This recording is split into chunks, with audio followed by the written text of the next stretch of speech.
Okay, quite the sequence in the Buccaneers-Eagles game. Eagles up 14, but the Buccaneers are trying to get a drive going. I'll pause it right here just to set the stage. You see Rachaad White gets some yards, going to be a 3rd and 8 or so. The Eagles have been playing good defense to start this game, but it will not actually be the 3rd down. There's the dreaded taunting call. You see, watch what Cooper DeJean does. You see, it's that step over. He looks at White and then steps over him, and they call that a penalty. I mean, it's not a lot, right? It really isn't. I mean, this is the new NFL. They're calling this stuff, but like, man, that's tough to get a 15-yard penalty on and give the other team a 1st down. So he's upset. He's got to try and find a way to make a play and redeem himself. Well, on the very next play, Tampa Bay goes for a flea flicker. Baker Mayfield making it probably an ill-advised throw. Cooper DeJean gets the interception. Let's pause it right here. He's able to redeem himself. The Eagles have the ball. One thing worth noting is right there, that's Jalix Hunt, and you see Chris Godwin, the Tampa Bay receiver. Chris Godwin just came back from an injury,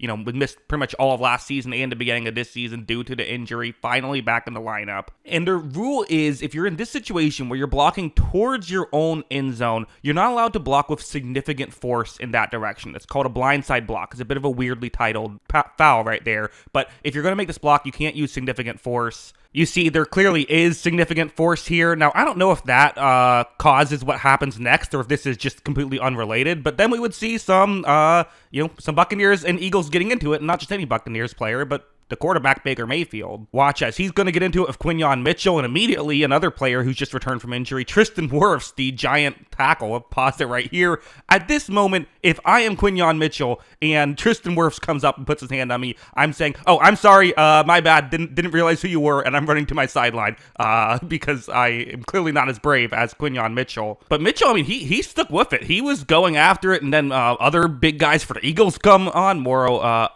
Ojimo comes in. Eventually, Wirfs got his helmet taken off, and worse for all of this was, it turns out it wasn't even a interception.